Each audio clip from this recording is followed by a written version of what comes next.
Hey there, welcome to Millennium Milestone Presents, a site dedicated to storytelling in books, movies, video games, and other exciting genres, where the only thing aging faster than the visual effects is a cast of 30-year-olds still trying to convince us that they have a curfew.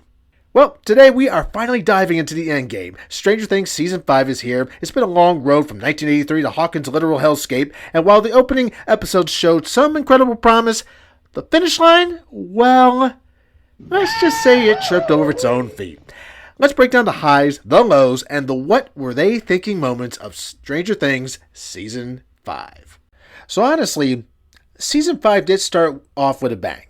One of the absolute highlights for me was Will Byers, believe it or not. But initially, there is what I would like to add a caveat to that statement, which we will address in much later parts of this video. But after seasons of being a peripheral character, seeing Will finally take some agency and at least stand up for himself was at least a small step in the right direction with his character growth. It was the kind of character growth that was missing for almost the entirety of the series altogether.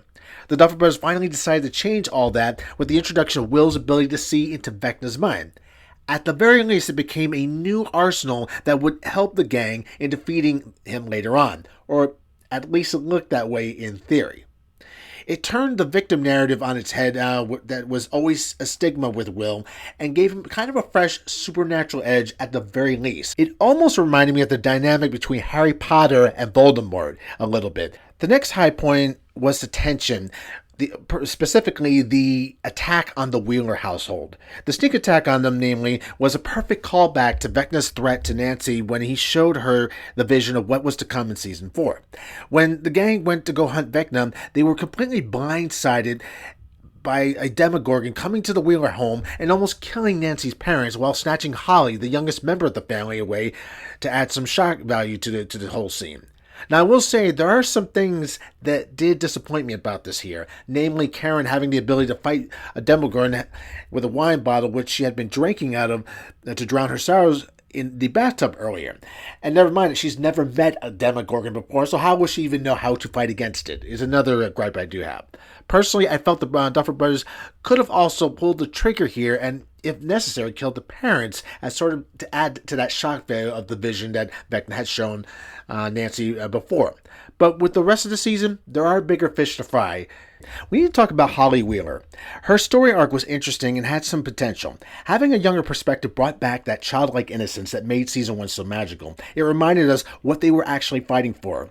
There was some later wasted opportunity that would have made her character arc much more interesting, such as when Mike gave her the D&D character named Holly the Heroic, a cleric class, and told her that she could cast a dimension door to teleport by visualizing. It would have made for a perfect setup for her to figure out how to manipulate the dream world that she was in and find if they had devoted a little bit more time to that idea. However, I suspect that because they were rushing the season, they might have even thought about maybe using her as the template for a spin-off series of Stranger Things, but only time will tell. Then we have to talk about Vecna's childhood trauma. There was this interesting little nugget that they put into the episodes where he had this fear of caves, which was not initially explained. It would be revisited later in later episodes to give us some backstory and other events when he was the young Henry. This could have culminated in an interesting later a face-off between Will and Henry / Vecna facing their own fears, which could have been so much more brilliant. Seeing the why behind the monster would have added a layer of tragedy that made the stakes even feel more personal when they finally had their showdown later on in the season. However, while I did like they were giving a bit more backstory to this, sadly, it does fall a bit flat at the end because of other factors that affected the story. I am gay. Zing at all of your faces. And you should know that I like D. What? Bro, what are you talking about? Well, speaking of that caveat I mentioned earlier, yeah, needless to say, I understood from the beginning, from the hinted points of Stranger Things series that Will is, kind of swings a certain way, and I get that. But this entire segment that was later shown on the penultimate episode of Stranger Things Season 5, I couldn't even express how cringe this was just watching this. Not only that, finding out that the Duffer Brothers, or at least the production team for this, spent days on this one scene alone, over everything else in the entire series just shows you how incredibly misguided, or maybe better yet, how much nobody cared for this show as much as they claimed. All they had to do, if you really needed to make this such an important segment to your series, is to shrink this down to Will and his mother. That conversation alone would have been more intimate, more respectful, and kind of more telling of the times back then of how people handled that, as opposed to what was done in this god-awful segment that took too much time to even do. Now, if you needed to even stretch this out to him talking to at least his best friend Mike, then fine, go ahead and do that. But this was totally unnecessary to do this long-winded segment that took away so much of the story that was needed to be told in Stranger Things Season 5. Apologies for this interruption, but we have some breaking news.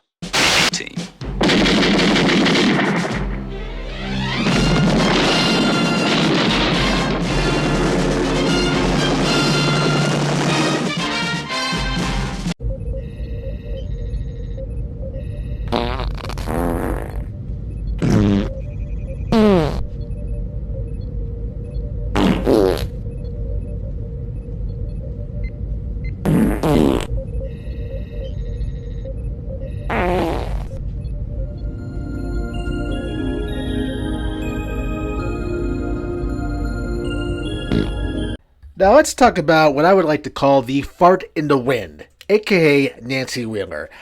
I'm sorry, I liked Nancy initially in Season 1.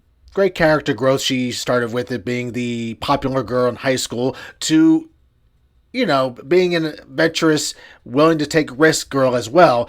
Even in Season 4, her arc was really good. But I'm sorry, we have gone overboard with the muscle mummy guns character in this arc here, and never mind that she's the only one that apparently is allowed to hold guns out of this entire gang. Why the hell are none of the older guys in this holding guns, especially when you're fighting a horde of demogorgons?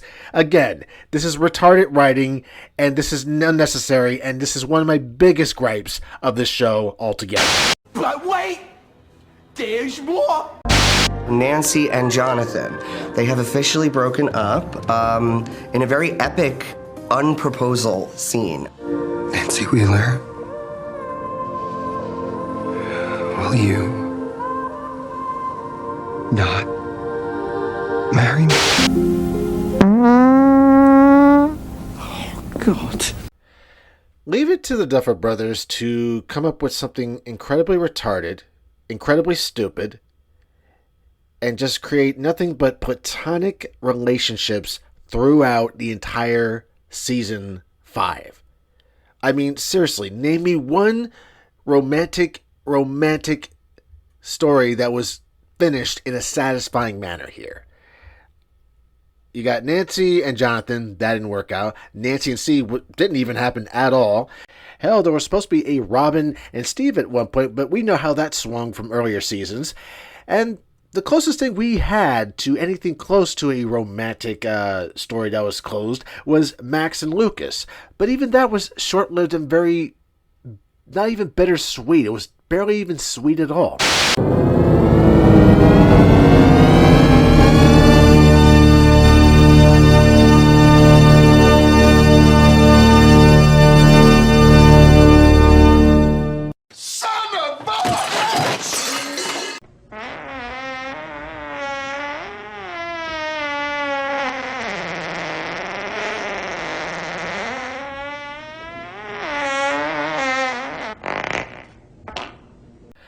Well, as if we couldn't find more turds to uncover in this season, we come across Kali. Yes, the 8 character from Season 3, if I remember correctly. It might be 2. I will have to check my notes on that after I record this. But nonetheless, I didn't give a flying F about this character before. I really don't care about her. And here she is again to grace us with her basically has nothing to do with the plot. And what do I mean by that? Well, for one, if you think about it, she was presented as sort of a ship of sorts, if you might get what I mean in her earlier episodes from either season 2 or 3. And she didn't add anything to that season any more than she does here, as she's graced again on our screen to basically try and convince Elle to run away with her. To forget everyone because they're always going to chase her no matter what. Great idea. Add to the already non-existent relationship she has with Mike, and also to add to a very boring plot with her and her dad at this point, her foster father at this point. Basically, Kali is a waste of air that is used once again to basically fill nothing in this story, and I don't understand once again why she was brought back. This was stupid. And now we come down to the final part that I really thought stood out as the worst of the series here, and that would be the final battle. Yeah, there are so many things I could pick apart about this, going from Nancy battling the Mind Flayer by herself as if she can handle that, let alone a horde of Demogorgons, which is my other gripe. Where are they? Were they just fired and unemployed and just happened to just not be there anymore? And never mind that no one else, once again I mentioned earlier, has guns. Mike has a flamethrower, but that's about it. Everybody else is got Molotovs and spears. Great idea. Even the battle with Vecna was incredibly lackluster. Now, don't get me wrong, I did like that it didn't just take 11 to take Vecna. It also took the help of Will as well to help out with this. But again, this is the final battle. This is supposed to be so much more. And even with that, it was very incredibly lackluster, with Vecna taking it in the gut by a rock not far behind him. And to add insult to injury, we don't get 11 dealing the final blow. Not even Will gets to deal the final blow. We get Joyce. Sir, when I say... What the hell is even that? What that was Stranger Things Season 5 coming to an end. What a glorious sound to sum up what was pretty much a wasteful season. Don't get me wrong, there were some nice moments here and there. Again, I highlighted those at the beginning because I wanted to at least throw something positive to this. But all in all, this was a god-awful end to the series. And I don't even want to get into the epilogue that ends with this, because it was another 30 minutes of basically nothing. And there is one other thing I did forget to mention is, of course, Eleven's disappearance. And at the end, where she seemingly at least dies. But that was also a nothing burger too, because it's left ambiguous as to what happened to her. You're left to figure out, did she live or did she just go off to find those twin waterfalls with a rainbow in between? Which was pitiful in so many ways. All in all, they tried to go for what would be similar to the Lord of the Rings Return of the King ending, where you get this beautiful tying up of bows of endings that maybe had not happened before. And again, none of them were really that significant. Now, does that mean that I hate all Stranger Things? No. The first season was great. 2 was alright. 3 might have been a little bit more of an issue, but 4 brought it back. And then we get to 5 here, which kind of shows how much the Duffer Brothers felt about finishing this series.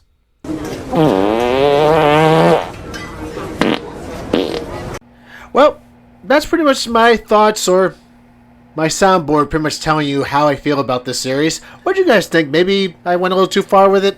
Maybe you like the intro at the very least? Let me know in the comments. Like, share, and subscribe. And you best better believe I'll be back.